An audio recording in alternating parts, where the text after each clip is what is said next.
오늘 말씀 함께 나누겠습니다. 오늘 말씀 마태복음 9장 1절에서 8절 말씀입니다. 함께 말씀 봉독하겠습니다.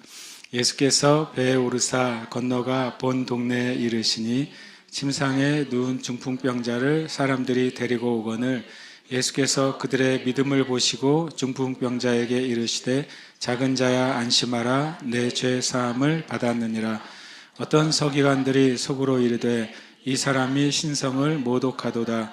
예수께서 그 생각을 아시고 이르시되 너희가 어찌하여 마음에 악한 생각을 하느냐. 내 죄 사함을 받았느니라 하는 말과 일어나 걸어가라 하는 말 중에 어느 것이 쉽겠느냐.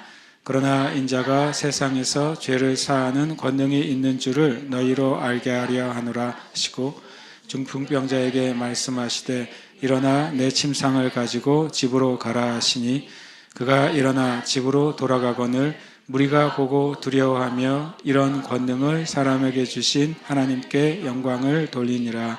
아멘. 오늘 제가 말씀의 주제를 이제 진짜 신성모독이란 주제로 말씀을 나누려고 합니다. 신성모독, 실은 이 신성모독이란 단어를 예수님께 사용하죠. 오늘 말씀에 보면 예수님을 보고 신성모독을 했다고 말하죠. 어떻게 보면 감히 예수님에게 신성모독이라고 말하는 셈이 돼버렸어요.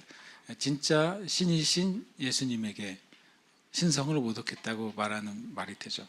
근데 가만히 생각해 보면 예수님의 그 공생애 동안에 주님이 구원의 역사를 행하신 동안에 예수님은 실은 되게 부당한 별명을 들으셨습니다.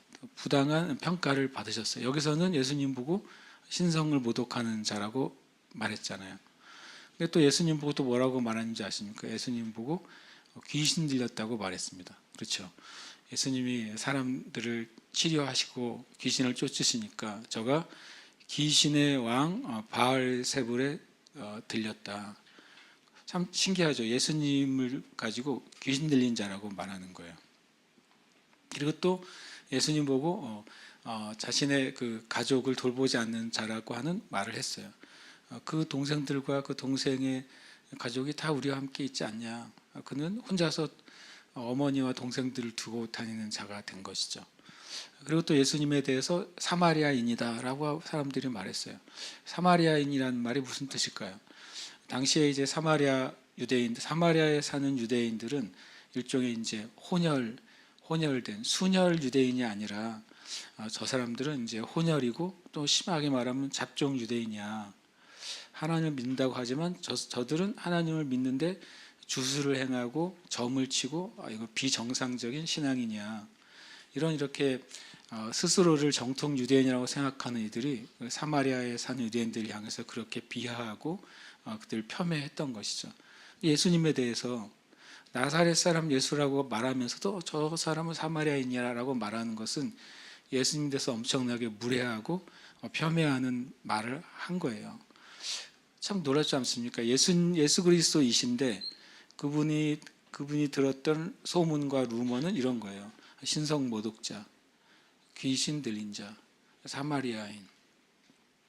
근데 가끔 보면 우리가 예수 그리스도를 믿는 사람들이 예수님을 믿는 것 때문에 사회적인 불이익을 당하는 경우가 적지 않습니다. 어떤 구조나 정치 체계 안에서 은근히 크리스찬들이나 교회가 어떤 이렇게 위축을 받거나 때로는 실제로 손해를 보는 경우도 있지만 더 나아가서 예수 그리스도를 믿는다는 것 때문에 반사회적인 존재로 낙인을 찍히거나 더 나아가서 처단되어야 될, 제거되어야 될 대상이 되었던 적이 세계 역사와 기독교 역사 가운데, 교회의 역사 가운데 수도 없이 많았던 것이죠.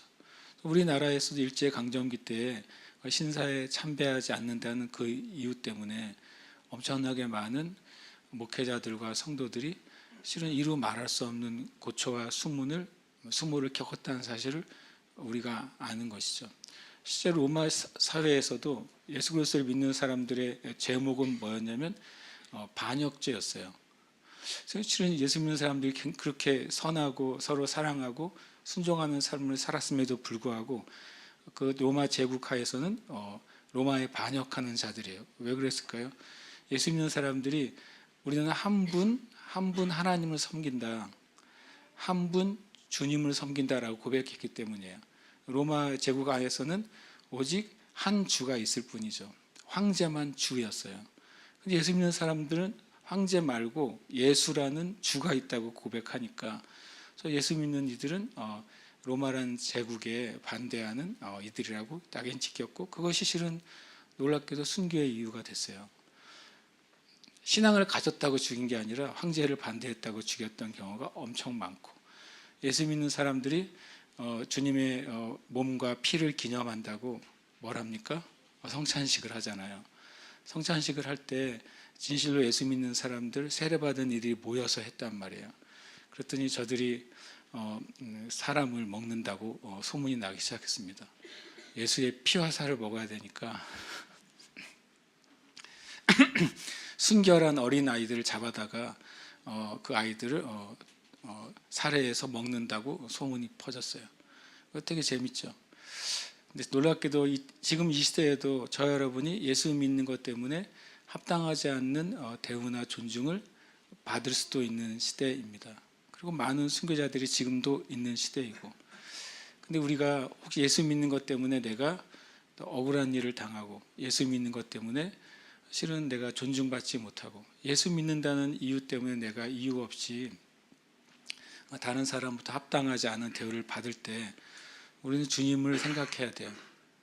주님은 사람들을 고쳐주셨고 치료해 주셨고 진리를 가르치시고 구원해 주시기에 오셨음에도 불구하고 주님이 받은, 사람들에게 받은 소리는 뭡니까? 신성모독하는 자, 귀신 들린 자, 미친 자, 사마리아인, 이런 이름을 들으신 거예요. 주님도 들으셨는데 우리가 예수 믿는 것 때문에 작은 고난을 받는 것 때문에 너무 그렇게 힘들어하지 마시길 축복합니다. 너무 그렇게 원통해하지 마시길 축복해요. 오히려 고난 받는 것이 우리의 삶에 진정하고 궁극적인 유익이 될 줄 믿습니다. 주님의 이런 이제 많은 모독 가운데서도 하나님이 하라고 하신 일을 끝까지 행하셔서 얼마나 큰 영광 가운데 가셨는지를 우리가 압니다. 그러면 우리의 삶 가운데 내가 예수 믿는다는 것 때문에, 신앙적인 이유 때문에 우리 가정 안에서 또는 다른 사람들과 관계 안에서 우리가 혹 무례한 일을 겪더라도 주님께 믿음으로, 감사함으로 받게 되시기를 축복합니다. 그래서 어떤 면에서 이제 예수님을 보고 신성모독이라고 한 그들이 실은 신성모독을 한 것이죠. 오늘 말씀해 보면 이렇게 말하죠. 예수께서 배에 오르사 건너가 본 동네에 이르시니. 제가 어렸을 때는요, 본 동네가 동네 이름인 줄 알았어요. 본이라는 동네인 줄 알았다고요. 얼마나 무식했는지.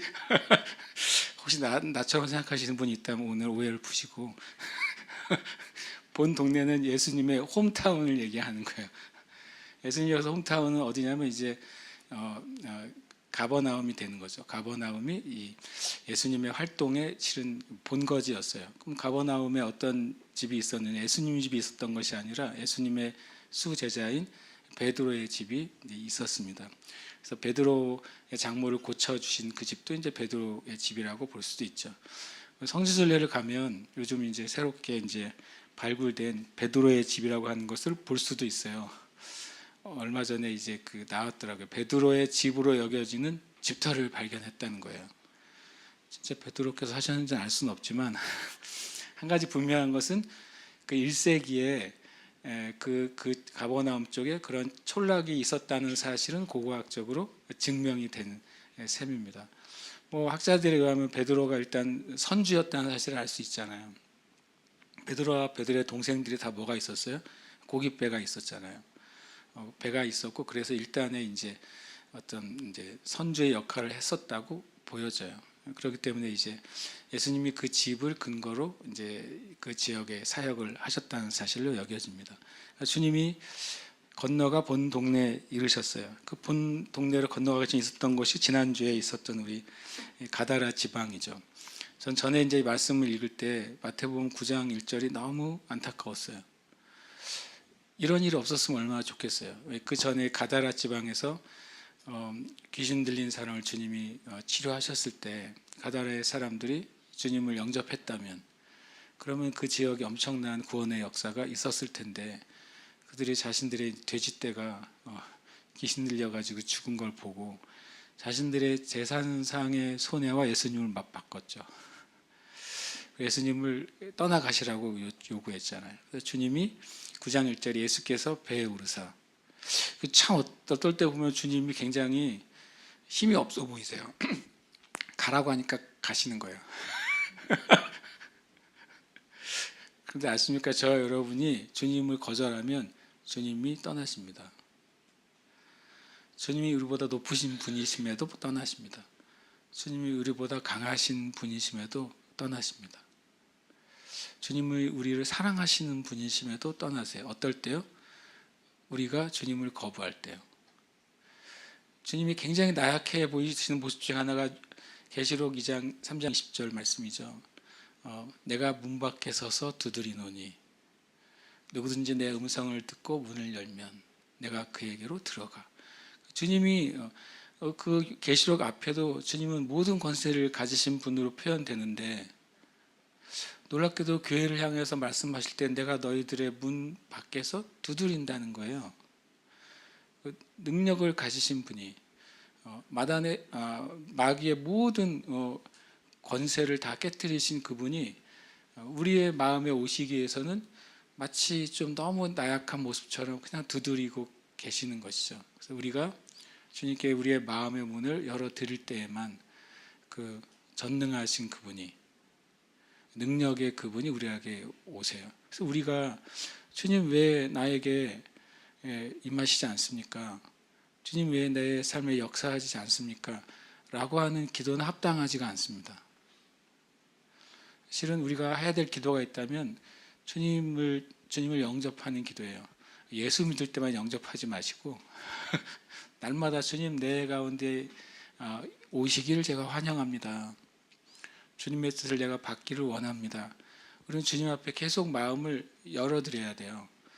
그럴 때 그 전능하시고 능력 많으시고 나를 사랑하시는 그분이 내 안에서 거처를 삼으시고 내 안에서 일하시는 겁니다.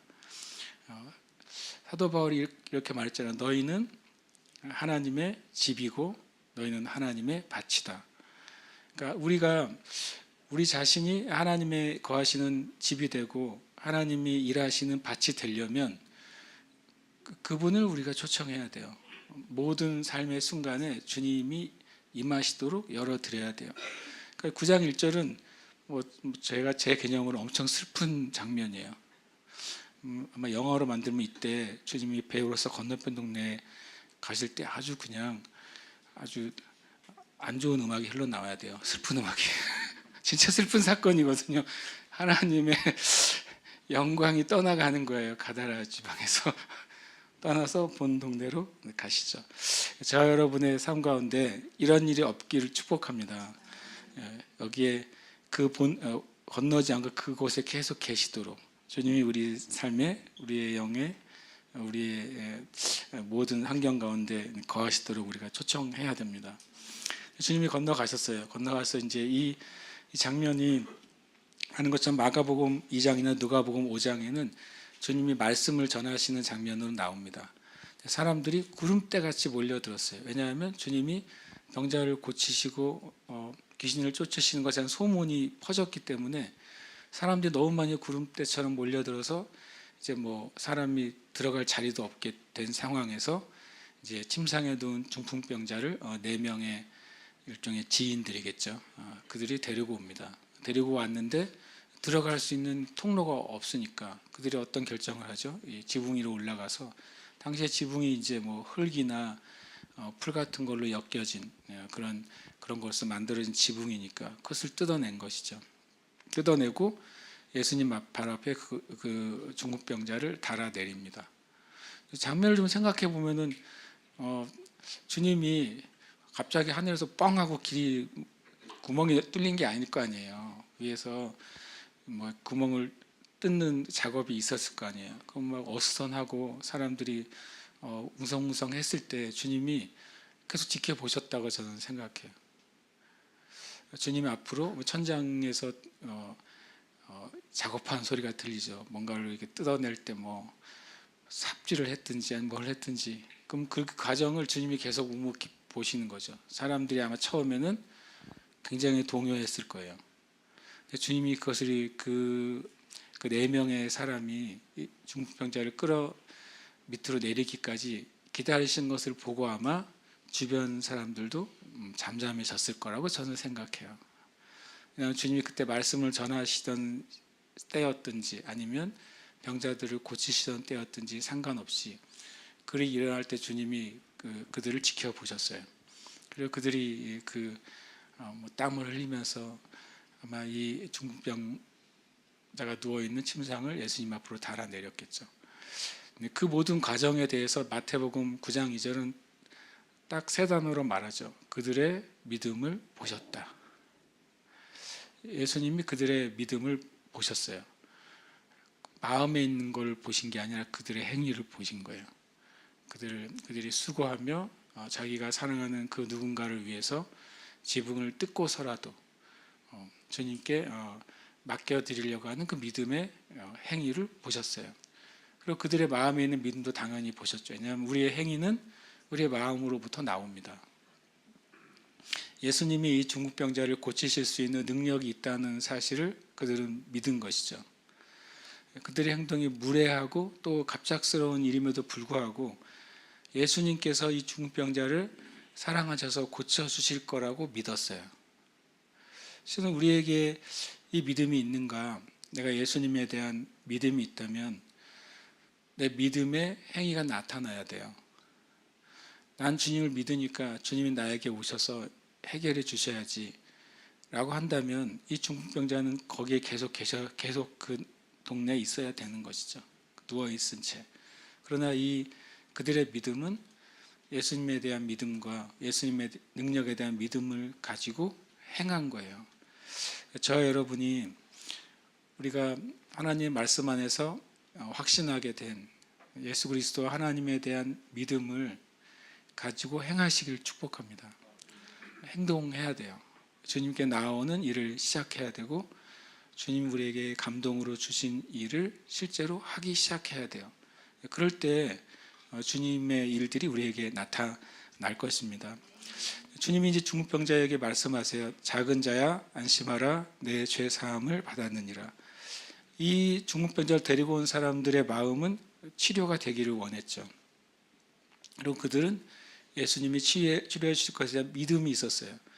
그러면 그들이 예수님의 입으로 나올 것을 기대한 단어는 뭐였겠어요? 치유되라고 하는 단어였을 거예요. 그런데 예수님의 첫 번째 그들을 향한 말씀은 너의 죄사함을 받았다라고 말씀하신 거예요. 이 말씀 이해하는 사람이 거기 있었을지는 모르겠지만 사람들의 기대나 사람들이 예측한 것과는 실은 다른 첫 번째 메시지이잖아요. 실은요. 치유를 위해 왔는데 죄사함을 선포하셨으니까.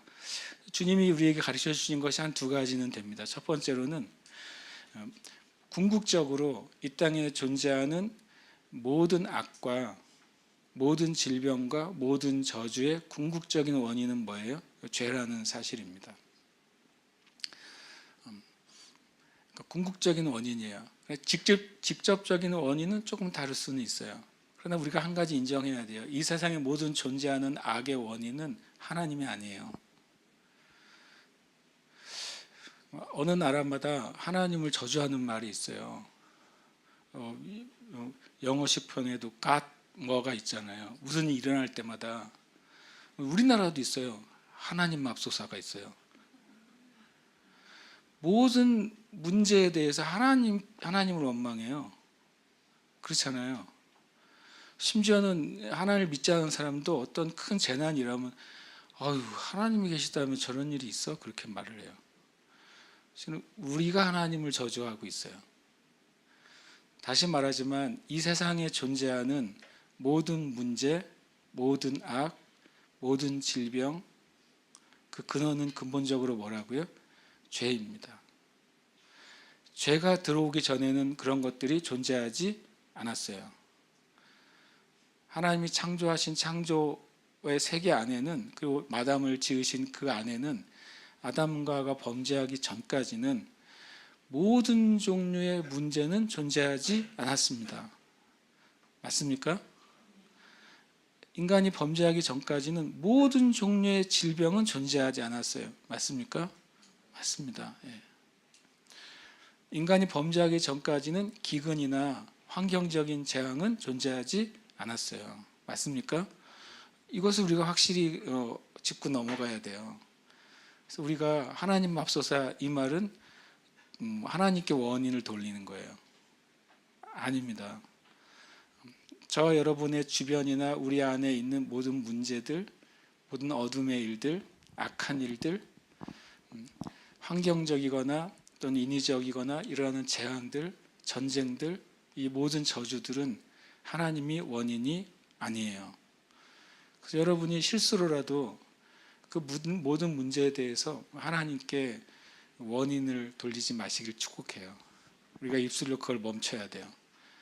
근본적으로, 궁극적으로 이 땅에 존재하는 모든 어둠의 일의 원인은 죄예요. 그러나 개별적인 문제에 있어서 직접적인 원인들은 또 존재하게 됩니다. 성경에 예수님께서 병자를 치료하셨을 때 어떤 때는 그냥 아무런 말씀 없으시고 그냥 병을 치료하세요. 예수님의 베드로의 장모를 치료하실 때는 가셔서 그냥 병을 꾸짖었다 이렇게 표현하세요. 성경은 병을 꾸짖었어요. 마치 병이 어떤 인격적인 존재나 어떤 물질이나 말을 알아듣는 존재인 것처럼 나가 그러신 거예요. 병이 떠나갔어요. 다른 본문에서는 베드로의 장모를 고치실 때 손을 잡고 그냥 일으키셨다고 돼 있어요. 그냥 묵묵히 일으키셨단 말이에요. 죽은 여자아이를 살리실 때도 병을 올 땐 꾸짖지도 않으시고 뭐라고 말씀하셨습니까? 손을 잡고 달리다고 하셨어요. 내가 너에게 말하노니 소녀야 일어나라. 그런데 어떨 때는 죄에 대한 이야기를 하셨어요. 베데스다 목가에서 치유받은 그 병자가 치유받은 다음에 예수님을 만났을 때 예수님 뭐라고 말합니까? 그보다 더 심한 것이 생기지 않도록 죄를 범하지 말라고 하셨어요. 그럼 그 병자의 질병의 원인 중에 하나가 뭐가 있었다는 소리입니까? 죄가 있었다는 것을 분명히 말씀하신 것입니다. 어떨 때는 그 병과 문제가 그냥 마귀의 저주일 때도 있었어요. 예수님이 변화산 가운데 있다가 내려오신 이후에 아버지가 자기의 아들을 데리고 옵니다. 마귀가 그를 사로잡을 때 그가 불에도 가고 물에도 갑니다. 할 수 있거든 무엇을 해주세요. 그럴 때 주님이 할 수 있거든이 무슨 말이냐라고 말씀하시면서 뭐라고 말합니까? 그 귀신을 쫓아내십니다.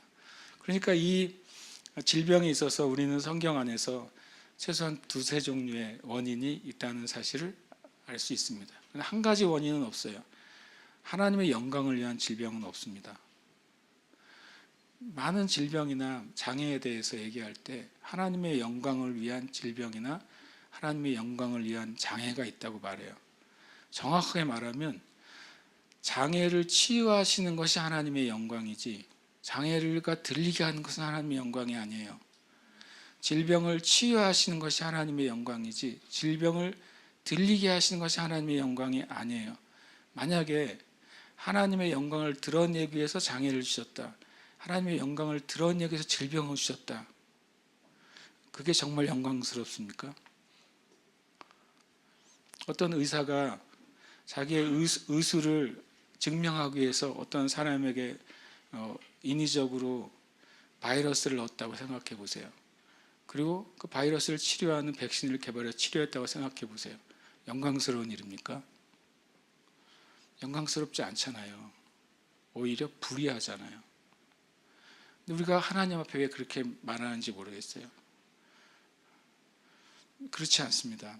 하나님은 생명을 주시는 것이 하나님의 영광이에요. 하나님은 우리 가운데 하나님의 약속과 축복을 주시는 것이 하나님의 영광입니다. 그래서 우리가 하나님이 하시는 일과 하나님이 하시지 않는 일을 우리는 구별해야 돼요. 그리고 하나님이 하시지 않는 일을 하나님이 하셨다고 말해서는 안 되는 것입니다. 주님이 이 치료가 필요한 사람에게 죄사함을 먼저 선포하세요. 주님이 죄사함이라는 것이 일어났을 때 치유도 일어날 것을 말씀하고 계시는 것입니다. 그리고 주님이 말씀하시죠. 그때 서기관들이 속으로 말합니다. 이 사람이 신성을 모독하도다. 저 9장 3절 저 읽으면서 굉장히 재미있는 생각을 했어요. 야, 서기관들은 다 한 영이구나. 서기관들이 속으로 얘기하잖아요. 서로 대화한 게 아니에요, 그죠? 그래서 제가 야, 대단한 영적인 사람들이네. 속으로 다 얘기했는데 다 같은 말을 했어요. 예수님 보고 야, 저 신성을 모독하는 나쁜 놈, 이렇게 속으로 다 욕했어요. 근데 예수님께서 그 생각을 아시고 이렇게 말씀하시잖아요. 원어적인 표현은 생각을 보셨다라고도 해석할 수 있는 단어를 사용하세요.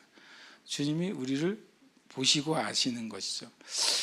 이 4절 이 세 단어요, 네 단어죠. 예수께서 그 생각을 아시고, 이 말씀을 조금 묵상하게 됐어요. 이 자체를 주님이 서기관들의 생각만 아시는 게 아니라 주님이 내 생각도 아시는 거죠. 나의 생각을 아시잖아요. 근데 그 사실이 어떤 날은 좀 죄송하게도 느껴지고 어떤 날은 주님 내 생각 아시죠? 그리고 스스로 위로를 받기도 합니다. 그리고 또 어떤 날은 주님이 내 생각을 아신다는 것 때문에 내 마음이 되게 편안하기도 하는 거죠. 시편 139편에 우리가 잘 아는 말씀이 있어요. 여호와여, 주께서 나를 살펴보셨으므로 나를 아시나이다. 주님이 나를 살펴보셔서 아는 거예요. CCTV로 기록해 놨다가 사건이 터지면 그때 다시 CCTV를 열어서 살펴보는 게 아니라 주님이 항상 우리에게 관심이 있으셔가지고 나를 살펴보시기 때문에 나를 아시는 거예요. 누가 여러분 아무도 나한테 관심이 없어, 그런 말 하지 마세요. 하나님은 관심이 있으시니까 관심이 엄청 많으시니까. 그리고 계속 말하죠.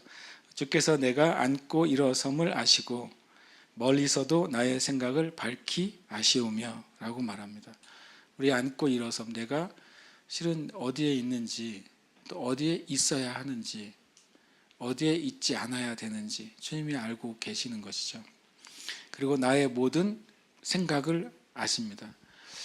나의 생각을 다 아세요. 그리고 나의 모든 길과 내가 눕는 것을 살펴보셨으므로 나의 모든 행위를 익히 아시오니. 나의 모든 행위를 익히 아십니다. 나의 모든 행위를 안다는 것은 마치 그냥 객관적으로 안다는 게 아니에요. 내가 무엇인가 할 때 그 동기와 목적을 아신다는 거예요. 우리는 악한 동기로 선한 일을 하기도 합니다. 인간은. 또 인간은 선한 동기로 시작하는데 그것이 실패하기도 합니다. 우리의 행동은.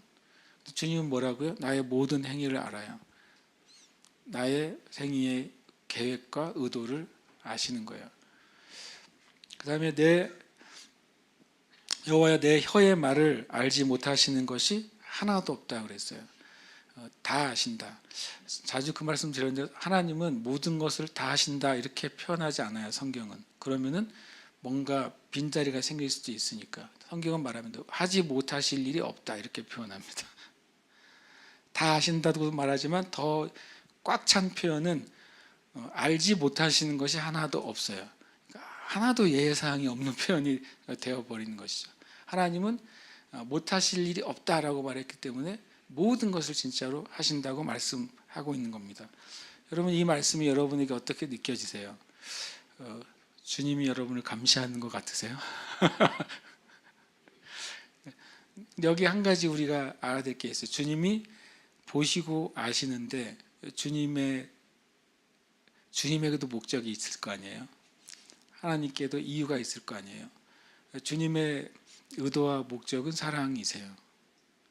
사랑하시기 때문에 알고 보시는 것입니다.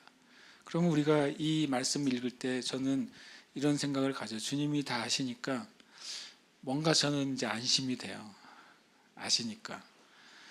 주님이 아시니까 내 안에 주님께 의지할 수가 있게 돼요. 여러분을 모르는 사람에게 여러분이 여러분 자신을 의지할 수 있으세요? 여러분을 이해하지 못하는 사람에게 여러분의 문제를 맡길 수 있으세요? 그럴 수 없잖아요. 이 말씀은 내가 감시하니까 똑바로 해, 이 말씀이 아니라 내가 알고 보고 이해하고 있으니까 나를 의지하고 신뢰하고 나하고 교제하자, 그 말이잖아요. 저는 이 말씀을 그렇게 받아들여요. 주님이 우리에게 위협하고 겁주려고 하시는 말씀이 아니라 내가 너와 함께 한다는 것을 약속하시는 말씀입니다. 어쨌든 주님은 그 생각을 아셔요. 아시고 뭐라고 말씀하시냐면 어찌하여 마음에 악한 생각을 하느냐. 그들이 예수님을 보고 신성모독한다라고 생각했을 때 그것은 악한 생각이라고 말씀하신 거예요. 우리가 예수님의 말씀이나 하나님께서 예수님을 통해 행하신 일들에 대해서 부정하거나 의심하는 것은 실은 악한 생각이에요. 저 여러분이 그래서 우리가 내 생각이 악한 생각하면 못된 일을 할 생각, 뭐 음란한 생각, 다른 사람을 해치는 생각, 이런 게 악한 생각이지만 더 근본적인 악한 생각은 뭐냐면 하나님과 하나님의 말씀을 신뢰하지 않는 생각이에요. 자녀가 부모에 대해서 할 수 있는 최고의 나쁜 일이 뭐겠어요? 요즘 가족 간에 일어나는 수많은 죄들을 보는데 자녀가 부모에게 행할 수 있는 가장 큰 죄는 뭐냐면요, 부모의 존재를 인정하지 않는 것입니다. 이 땅의 사람들이 하나님에 대해서 여러 가지 죄를 지을 수 있지만 하나님을 인정하지 않는 죄, 하나님을 부정하는 죄가 가장 큰 죄예요. 그렇다면 이제 악한 생각의 가장 깊은 것은 뭐냐면 예수 그리스도와 그분의 말씀, 하나님께서 예수님을 통해 행하신 일들을 내가 온전히 신뢰하지 않는 것은 근본적으로 악한 생각이에요. 저는 저와 여러분이 이 악한 생각으로부터 탈출하게 되길 축복해요. 다른 말로 하면 성경에 기록된 주님의 말씀을 저와 여러분이 마음을 다해서 믿게 되시길 축복해요. 성경에 기록된 하나님의 하신 일들과 하나님께서 예수님을 통해 이 땅에서 행하신 일들을 마음을 다해서 믿게 되시길 축복합니다. 왜냐하면 지금은 성경까지도 우리의 이성이나 우리의 논리나 과학적인 기준으로 성경까지도 이 말씀이 맞을 수도 있지, 틀릴 수도 있지, 가능할 수도 있지, 불가능할 수도 있지라고 말하는 시대가 됐기 때문에 그렇습니다. 성경까지도. 그러나 저는 때로는 하나님의 말씀을 잘 이해하지 못하는 게 저는 많아요. 아직도 성경 읽다 보면 도대체 이게 하나님이 무슨 말을 하시는 건지 모르는 구절이 아직도 허다하게 많아요. 제가 아직 오래 살아야 될 이유가 있다면 모르는 구절이 너무 많아서 아직까지도 예수님이 하신 일들이 어떤 식으로 역사했을까 제가 잘 상상이 안 되는 일이 너무나도 많아요. 그럼 한참 저는 봐도 모르겠는 게 있어요, 정직하게. 근데 또 누가 질문하면 꼭 그런 걸 질문하더라고요. 나도 아직 결론이 안 닿는 것을 참 훌륭한 분들이 많아요. 꼭 집어서 그걸 질문을 하세요. 그럼에도 불구하고 저는 제가 아직 다 이해하지 못하고 어떤 식으로 그런 일이 작동했는지를 내가 설명할 수 없지만 그러나 저는 성경에 기록된 말씀을 믿습니다. 성경에서 하나님이 행하시고 예수님이 행하셨던 일들을 저는 믿습니다. 믿는다고 하는 것은 지금도 그 성경의 말씀이 현재적으로 실제적으로 사실이라는 사실을 저는 믿어요. 하나님이 하신 일과 예수님이 하신 일이 현재적으로 실제적으로 지금도 일어난다는 사실을 저는 믿습니다.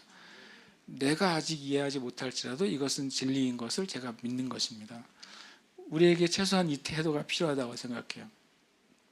내가 아직 이 말씀과 일어난 사건이 나는 온전히 이해되거나 풀어지거나 설명할 수 없더라도 나에게 내 영혼의 구원을 주신 그분이 전능하신 신이시고 유일하신 구원자라는 사실이 믿어진다면, 그게 사실이라면 그분이 하신 말씀과 행위도 사실인 것을 우리는 믿는 것입니다.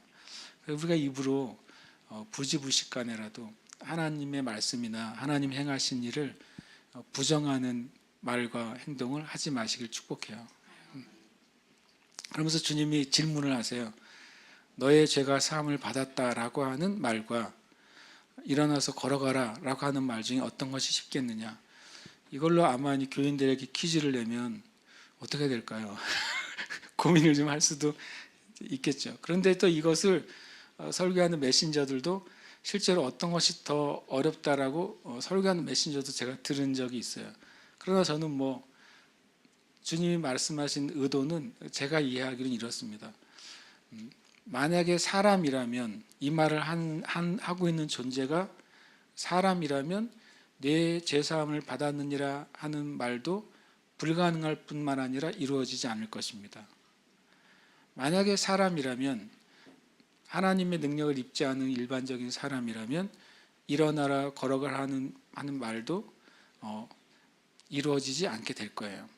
그러나 이 말을 하는 이가 하나님이시라면 내 재산을 받았느냐 하는 말을 선포하신 이가 하나님이시라면 그 말은 합당할 뿐만 아니라 그 일이 일어날 것입니다. 그렇죠? 죄가 사해질 거예요.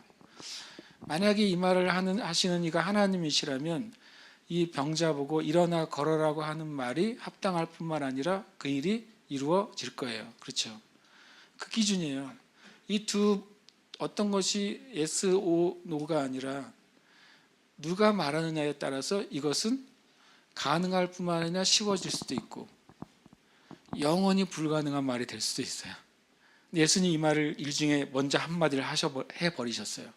첫 번째 말을 하셨잖아요. 너의 죄사함을 받았니라는 말씀을 하셨어요. 그럼 예수님이 일반 사람이신지 아니면 실제로 죄사함을 일으키는 분이신지를 알 수 있는 방법은 뭐예요? 그가 걸어가는 것이죠. 이것은 되게 중요한 영적인 원리인데요. 왜냐하면 주님이 이렇게 말씀하세요.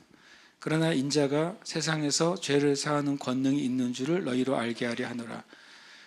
주님이 첫 번째 하신 말씀은 너의 죄가 사함을 받았느니라 이 말이에요. 이 말이 진짜가 되려면 이 말이 진짜라는 사실을 증명하려면 뭔가 일이 일어나야 돼요. 왜냐하면 죄가 사해지는 것은 보여요, 안 보여요? 안 보이거든요. 보이지 않는 것에 대해서 예수님이 선포하셨는데 그게 정말 이루어졌는지 안 이루어졌는지를 확인할 수 있는 길은 보이는 영역에서 뭔가가 일어나야 돼요. 그 보이는 영역에서 주님이 뭘 보여주시겠다고 하는 거예요? 일어나 내 침상을 가지고 집으로 가라. 그러면은 이 환자가 침상을 가지고 일어나는 것은 뭘 보여주는 거예요? 실은 예수님이 죄를 사하는 권능이 있다는 것을 보여주는 거예요. 이것은 되게 중요한 법칙인데요. 주님이 이 사람에서 죄를 사한다고 선포를 하셨을 때 이 사람의 죄가 사해지지 않았다면 이 사람은 치유받지 못합니다. 그렇죠? 왜냐하면 둘 다가 예스여야 되니까. 이 사람이 침상을 가지고 일어나서 치유받았다고 하는 소리는 이 사람의 죄가 사함 받았다는 거예요.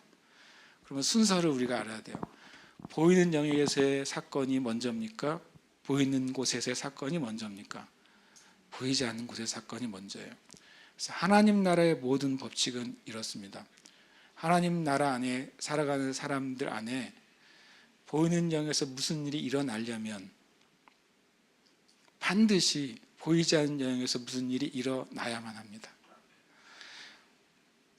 이 땅의 그리스도인들의 삶 가운데 보이는 영역에서 무슨 일이 일어났다면 반드시 보이지 않는 영역에서 어떤 일이 일어난 결과라는 것입니다. 그러면 이것을 우리의 삶에 적용해야 돼요. 지금 우리에게 기도를 가르칠 때도 그렇게 가르치셨어요. 뜻이 하늘에서 이루어진 것과 같이. 보이는 영역입니까? 보이지 않는 영역입니까? 보이지 않는 영역이에요. 보이지 않는 영역에서 하나님의 뜻이 이루어지지 않았다면 이 땅에서는 아무 일도 일어나지 않을 거예요. 주님은 그거를 과거형으로 말씀하셨어요. 뜻이 하늘에서 이루어졌다는 거예요. 이루어질 것 같이가 아니에요. 이미 하나님의 뜻은 보이지 않는 하나님의 영역에서 성취가 끝났어요. 이미 끝난 것을 이제는 이 땅에 보이도록 너희가 뭐 하라고요? 구하라고 그랬어요. 뜻이 하늘에서 이루어진 것 같이 보이지 않는 영역에서 하나님의 뜻이 성취된 것을 땅에서 보이도록 너희가 끌어내려라. 그것이 너희가 해야 될 기도라고 말씀하신 거예요. 이제 저와 여러분에게 문제가 있어요. 저도 기도 제목이 있어요. 여러분도 기도 제목이 있을 거 아니에요. 기도 제목이 여러분이 워낙 영적이어 가지고 그냥 영에서만 일어난 기도 제목이고는 상관없어요. 영에서 해결하시고 그냥 끝내세요. 그런데 여러분의 기도 제목이 내 삶에 뭔가가 일어나야 될 일이라면 그 다음부터 이제 우리가 이 사실은 중요해요. 보이는 영역에 재정의 문제가 있어야 될 수 있잖아요. 그죠? 나에게 지금 얼마가 필요할 수 있어요. 보이는 영역에서 어떤 문제가 해결이 돼야 될 수 있어요. 그렇죠? 그거는 우리가 예스나 노를 말할 수 있는 거잖아요. 됐다 안 됐다, 있다 없다. 그렇죠? 해결이 됐다 실패했다 말할 수 있는 거잖아요. 그것을 여러분 기도 제목으로 가지고 있습니까? 그럼 이거를 분명히 아셔야 돼요. 그 기도 제목 위에 있는 보이지 않는 것을 해결해야 돼요. 그러기 전에는 절대 하나님 나라 안에서는 아무 일도 안 일어나요. 아무 일도 안 일어납니다. 로마서 1장에 이렇게 말합니다. 세상에 존재하는 것은, 보이는 것은 나타난 것으로 말미암아 된 것이 아니니라. 우리는 믿음으로 하나님 말씀으로 세상을 창조하셨다는 사실을 믿는 이유는 보이는 것은 나타난 것으로 말미암아 된 것이 아니니라. 한글말이 무지 어려워요. 옛날 성경 읽을 때 이거 10번 읽었어요. 보이는 것은 나타난 것으로 말미암아 된 것이 아니니라. 보이는 것은, 이게 무슨 소리지? 그래서 제가 이해를 이렇게 나중에 알게 됐어요. 존재하는 것, 내가 보고 듣고 그리고 만지고 맛보고 느낄 수 있는 존재하는 것들이에요. 그게 보이는 거예요. 현실 세계에 있는 보이는 모든 것은 나타나는 것이 뭐냐면요, 스스로 그렇게 되는 거예요. 저절로 된 것이 없다는 거예요. 성경에서 진화론을 부정해 주는 말씀입니다. 모든 이 세상에 존재하는 것들은 스스로 된 것은 존재할 수가 없어요. 근데 그것도 마찬가지 뭡니까? 보이지 않으신 하나님으로부터 뭐가 시작된 거예요? 보이는 세계가 시작이 됐어요. 그럼 믿는 사람들이 내 삶에 어떤 일이 일어나길 바란다면 보이지 않는 영역으로부터 시작을 해야 돼요. 기도를 하더라도 보이지 않는 어떤 영역으로부터 시작을 해야 돼요. 만약에 부모가 자녀를 위해 기도해요. 부모가 자녀가 아주 쉬운 편으로 얘가 똑똑하게 되고 공부를 잘하게 되기를 기도해요. 시험 성적이 좋기를 기도해요. 시험 성적이 좋아지는 것은 보이는 영역이죠. 그럼 우리가 기도할 때 주님 점수를 잘 맞게 해주세요 라고 기도하는 것은 그냥 보이는 것만 기도하는 것이죠. 그럼 우리는 따로 나갑니다. 그 점수를 잘 맞을 수 있는 데 자녀의 그 보이지 않는 영역을 위해 기도하는 것입니다. 그의 마음에, 그의 생각에, 그의 지성에 하나님의 지혜와 계시의 영이 임하도록, 청명이 임하도록 우리는 먼저 기도하는 것입니다. 우리의 기도가 성경적으로 응답이 돼서 내 사랑하는 자녀들에게 하나님의 지혜와 계시, 총명과 명철이 부어지면 그의 삶의 시험 성적은 좋아질 거예요. 그리고 우리의 삶에 사업을 하시는 분들도 매출이 늘어나야 된다고 하면 매출은 보이는 영역이죠. 매출이 늘어나기 위한 보이지 않는 영역의 뭔지를 여러분이 주님께 가지고 나가 봐야 돼요. 이런 식으로 돼야 돼요. 왜 매출이 늘어나지 않을까가 아니라 주님, 매출이 늘어가는 것은 당연한 거예요 라고 시작을 해야 돼요. 성경은, 주님은 우리를 이미 축복하셨잖아요. 성경은 이미 축복을 하셨어요. 맞습니까? 그게 헷갈리시면 신명기를 읽어보시면 알 수 있어요. 하나님의 자녀들에게, 하나님의 백성들에게 이미 축복을 이미 하셨어요. 들어가도 나가도 복을 받을 것이다. 너의 떡반죽 그릇이 복을 받을 것이다. 성경은 이미 축복을 하셨잖아요. 그러면 우리는 기도할 때 주님, 저의 사업은 잘 되는 게 정상입니다. 맞습니까? 억지가 아니라, 왜냐하면 내가 주님의 자녀니까. 그런데 지금 그 일이 아니라는 이유는 뭡니까? 주님께 물어야죠. 보이지 않는 영역 가운데 가로막혀 있는 것이나 또 내가 주님 관계에서 해결해야 될 것이나 그거를 주님께 구하면 돼요. 주님이 그것을 지혜를 주실 거예요. 그 지혜도 성경 안에 있는 것이죠. 주님 나에게 주신 지혜와 성경 하시는 말씀이 일치가 되면 나는 이제 그것을 가지고 주님께 나가야 돼요. 그것이 해결됐다고 여러분 안에 그것이 주님 제가 이 문제에서 주님 앞에 해결됐습니다라고 할 때 우리는 믿음으로 말할 수 있어요. 이 문제가 해결됐다고. 주님이 먼저 선포하신 것은 인자야 너의 죄사함을 받았느니라 선포하셨어요. 선포하셨을 때 이미 그 일이 이루어졌습니까? 이루어지지 않았습니까? 이루어진 것입니다. 그 중풍병자 안에 있는 죄가 사함을 받은 것입니다. 죄가 사함을 받은 그 중풍병자에게 주님이 다시 선포하세요. 일어나 너의 침상을 가지고 가라라고 선포하신 것이죠.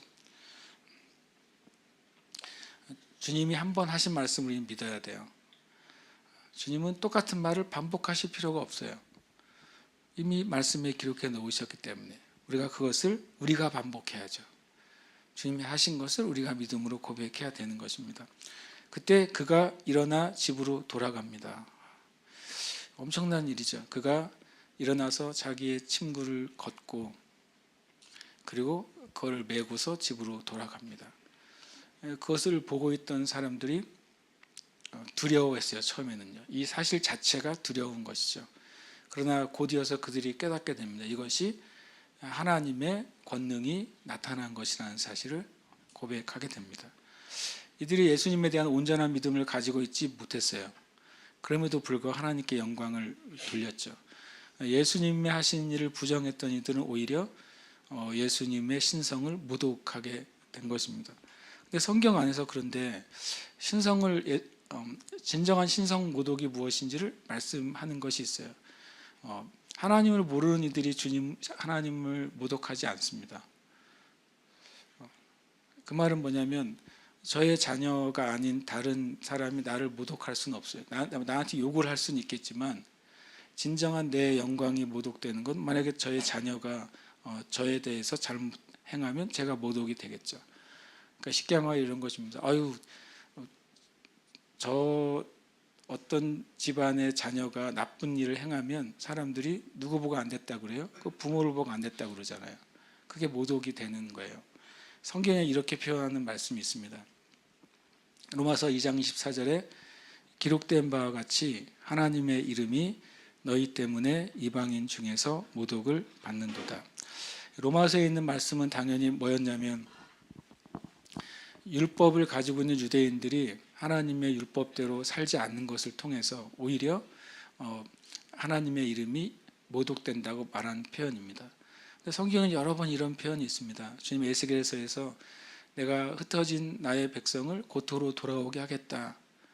근데 그 이유는 뭐냐면 그들이 나를 떠나고 범죄하고 그래서 그 심판받아서 뿔뿔이 흩어져 있음으로 말미암아 하나님의 이름이 거룩한 이름이 모독을 받았다고 합니다.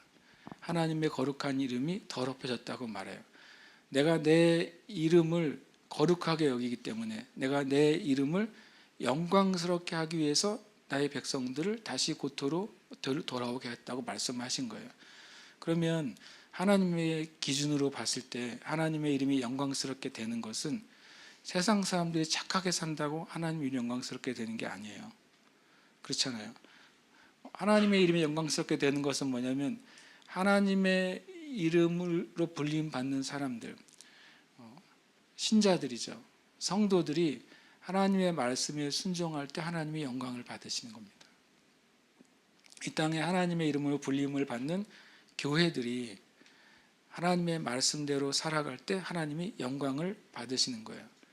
반대로 하나님의 이름이 모독을 받는 것은 이 땅의 교회와 그리스도인들이 말씀에 불순종할 때 그것이 하나님의 이름을 모독하는 것입니다. 이 땅의 교회와 성도들이 성령의 인도하심이 아니라 육신을 따라서 행할 때 그때 하나님의 이름이 모독을 받으시는 거예요. 그래서 우리는 주님 앞에 그런 고백을 해야 되겠어요. 주님, 저의 삶을 통해 하나님이 영광이 되기를 원한다고. 나의 생각하고 말하고 행하는 그 모든 것이 하나님의 말씀을 따르고 내 안에 계신 성령님의 인도하심을 따르는 것을 통해 하나님이 영광을 받으시기를 원합니다. 우리는 이렇게 고백해야 되는 줄 믿습니다. 함께 고백하고 기도하겠습니다. 함께 고백하겠습니다. 하나님 아버지께서 나의 모든 생각과 말과 행위를 아신다. 하나님은 함께 하시며 도우신다. 아멘. 한 번 더요. 하나님 아버지께서 나의 모든 생각과 말과 행위를 아신다. 하나님은 함께 하시며 도우신다. 아멘. 고백합니다. 나는 예수 그리스도의 말씀과 하나님께서 예수 그리스도를 통해 행하신 모든 것을 믿는다. 아멘. 한 번 더 고백합니다. 나는 예수 그리스도의 말씀과 하나님께서 예수 그리스도를 통해 행하신 모든 것을 믿는다. 아멘. 고백합니다. 나의 삶이 말씀과 성령의 순종함으로 세상에서 하나님의 이름이 영광을 받으시도록 할 것이다. 아멘. 한 번 더요. 나의 삶이 말씀과 성령의 순종함으로 세상에서 하나님의 이름이 영광을 받으시도록 할 것이다. 아멘. 이름을 넣어서 우리가 고백하십니다. 저는 첫 번째 고백에 대해서 우리가 오해를 풀어야 된다고 생각합니다. 주님 우리를 감시하시고 심판하시고 우리를 마치 혼내시려고 채찍과 칼을 들고 계신 분으로서 우리를 아시는 게 아니라 우리와 함께 하시고 이해하시고 위로하시고 도우시고 지키시기 위해서 그리고 우리의 죄를 용서하시기 위해서 우리와 함께 하시고 우리를 아시는 아버지이십니다. 함께 시간 우리의 이름을 넣어서 우리 고백하고 주님 제가 이 고백이 저의 고백이 되고 이 믿음이 저의 고백이 되도록 살겠습니다. 성령께서 함께 하시고 은혜를 주시옵소서. 우리가 기도하기를 원합니다. 함께 이름을 넣어서 고백하고 기도하겠습니다. 하나님 아버지께서 고운령의 모든 생각과 말과 행위를 아신다. 하나님은 함께 하시며 도우신다. 고운령은 예수 그리스도의 말씀과 하나님께서 예수 그리스도를 통해 행하신 모든 것을 믿는다. 고운령의 삶이 말씀과 성령의 순종함으로 세상에서 하나님의 이름이 영광을 받으시도록 할 것이다. 아멘.